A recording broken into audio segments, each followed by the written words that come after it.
Number one అంటారు. అసలైన number one Gurukashi university.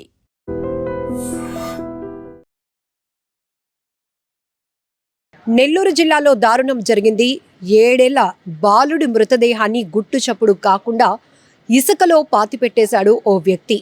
ఈ ఘటన నెల్లూరు జిల్లా అనంతసాగరం మండలం పడమటి కంబంపాడు గ్రామంలో వెలుగు చూసింది. అయితే ఒక్కసారిగా బాలుడు కనిపించకపోవడంతో పోలీసుల వరకు ఫిర్యాదు వెళ్ళింది. అప్పుడు సోమశిల పోలీసులు తమదైన స్టైల్లో విచారణ కొనసాగిస్తూ ఉండగా అసలు ఇసుక అనేటప్పటికీ అంత ఫ్లాట్గా ఉంటుంది, అలాంటిది ఒక చోట దిబ్బగా ఎత్తుగా కనిపించడం, ఇక్కడ అనుమానం రావడంతో మొత్తం కూపీ లాగేటప్పటికి ఆ ట్రాక్టర్ యజమాని ఎవరైతే ఉన్నారో నిన్న ఆ పొరపాటున ఆ బాబుకి ట్రాక్టర్ గుద్దుకొని అక్కడికక్కడే ప్రాణాలు కోల్పోయాడు. అయితే గిరిజన కుటుంబాలు కావటంతో వారికి కొంత డబ్బులు ఇచ్చి మేనేజ్ చేయాలి అనుకున్నాడు. ఈ నేపథ్యంలోనే గుట్టు చప్పుడు కాకుండా ఈ విషయం ఎక్కడ పొక్కకుండా పోలీసులు కంటపడకుండా ఉండేందుకు ఆ 7 ఏళ్ల బాలుడి మృతదేహాన్ని ఇసుకలో పూడ్చిపెట్టేశాడు. సో ఇప్పుడు సోమశిల పోలీసుల విచారణలో ఈ విషయం వెలుగు చూసింది. అసలు ఏం జరిగింది ఘటనకు సంబంధించి పూర్తి డీటెయిల్స్ చూద్దాం. ఆదివారం రాత్రి ధర్మపల్లెమ్మ దేవాలయం సమీపంలో నిద్రిస్తున్న 7 ఏళ్ల బాలుడు నాగరాజును దెయ్యాల ప్రసాద్ అనే వ్యక్తికి చెందినటువంటి ట్రాక్టర్ పొరపాటున తొక్కడంతో ఈ దుర్ఘటన జరిగినట్టుగా పోలీసులు ప్రాథమికంగా నిర్ధారించారు. అయితే ఆ బాలుడు కుటుంబం గిరిజన తెగకు చెందినవారు కావటంతో ఈ విషయాన్ని బయటకు రాకుండా ఉంచేందుకు ఆ కుటుంబ సభ్యులతో బేరసారాలు కుదుర్చుకున్నాడు. ఆ ప్రసాద్ డబ్బు ఆశ చూపించాడు. ఆ బాలుడి మృతదేహాన్ని రహస్యంగా పాతిపెట్టాడు. అయితే ఈ ఘటన వెలుగులోనికి రావటంతో సోమశిల పోలీసులు కేసు నమోదు చేశారు. సోమవారం ఉదయం అధికారుల సమక్షంలో నాగరాజు మృతదేహాన్ని ఆ ఇసుకలో నుండి బయటకు వెలికితీసి పోస్టు మార్టం నిర్వహించారు. అయితే పోస్టు మార్టం నివేదిక ఆధారంగా బాలుడు నాగరాజు మృతికి ఖచ్చితమైన కారణాలు, ఈ దుర్ఘటనలో ప్రసాద్ పాత్ర ఏంటి అనే దానిపైన పోలీసులు విచారణ కొనసాగిస్తున్నారు. ఏదేమైనా ఈ ఘటన స్థానికంగా తీవ్ర కలకలం రేపింది. గ్రామస్తులంతా కూడా ఒక్కసారిగా దిగ్భ్రాంతికి గురయ్యారు. పోలీసుల దర్యాప్తులో మరిన్ని వివరాలు తెలిసే అవకాశం ఉంది. అయితే ఇక్కడ మనం చూడొచ్చు, కళ్ళెదుటే ఆడుకుంటున్నటువంటి బాలుడు ఒక్కసారిగా అర్ధాంతరంగా కనిపించకపోవడంతో అంతా అసలు ఏమయ్యాడు అనేది. ఇక్కడ పొరపాటున జరిగిన ఉద్దేశించి జరిగినా కూడా ఒక డబ్బు ఆశ చూపి ఆ కుటుంబం యొక్క ఆర్థిక పరిస్థితిని గమనించినటువంటి ఆ ట్రాక్టర్ యజమాని ఈ విషయం బయటకు రాకుండా ఉండాలి అని చెప్పేసి ఆ కుటుంబానికి డబ్బులు ఇచ్చి మేనేజ్ చేశాడు.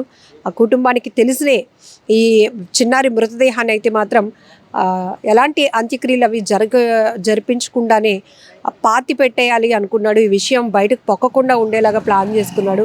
కానీ పోలీసులకైతే విషయం చేరటంతో వారైతే తమదైన స్టైల్లో దర్యాప్తు చేపట్టి ఎక్కడైతే ఈ ట్రాక్టర్ యజమాని ఆ బాలుడి మృతదేహాన్ని కప్పిపెట్టాడో అక్కడ పోలీసులు వెళ్ళి అధికారుల సమక్షంలో అక్కడ మొత్తం గాలించి ఆ ప్రాంతంలో ఆ బాలుడి మృతదేహాన్ని వెలికితీయటంతో ఆ ప్రాంతం అంతా తీవ్ర విషాదకరంగా మారిపోయిందని చెప్పొచ్చు.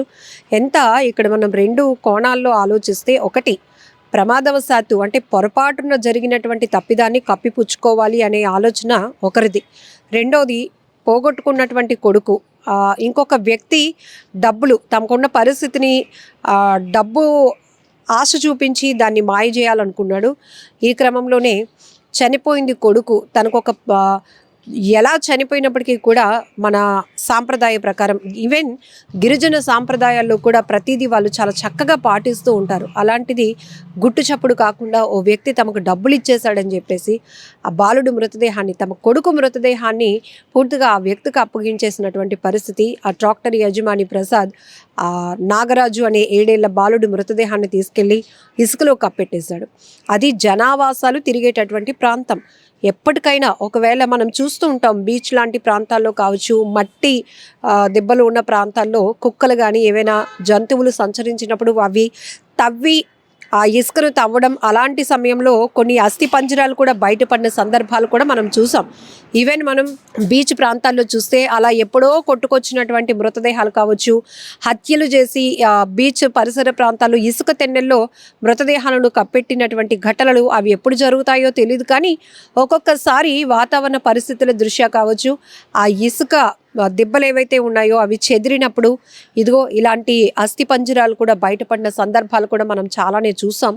ఇప్పుడు ఈ ఘటన కూడా జనావాసాలు ప్రజలు తిరిగేటటువంటి ప్రాంతంలో ఉండేటటువంటి ఇసుక తెన్నెల్లో ఆ బాలుడి మృతదేహాన్ని కప్పిపెట్టేసి ఎవ్వరికి ఈ విషయం బయటకు రాకుండా జాగ్రత్త పడ్డాను అనుకున్నాడు. కానీ ఆఖరికి పోలీసుల వరకు ఈ ఘటన వివరాలు తెలియటంతో వారైతే రంగప్రవేశం చేసి ఆ బాలుడి మృతదేహాన్ని బయటకు తీసి పోస్ట్ మార్టం నిమిత్తం తరలించారు. అయితే ఈ ఘటనపై మాత్రం పూర్తి స్థాయి దర్యాప్తు కొనసాగుతుంది.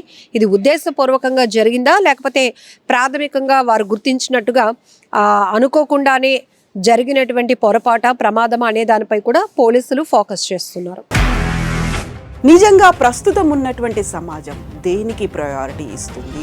ఆర్థిక సంబంధాల చుట్టూ మాత్రమే తిరుగుతోంది. మళ్ళీ ఎన్నికలంగానే చాలా విరక్తి కలుగుతున్నాం. మంచి అనిపిస్తుంది కదా, లేడీస్ కూడా ఛాలెంజింగ్ జాబ్స్ చేసినప్పుడు చాలా బాగుంటది. ట్రాఫిక్ అసిస్టెంట్స్ గా నియమించిన ట్రాన్స్జెండర్స్ అందరితో సాల్యూట్ చేయించుకుంటున్నారు. ఫుడ్ డెలివరీ ఇవ్వటానికి వెళ్ళినటువంటి డెలివరీ బాయ్ అనిల్ పై కళ్ళ ముందు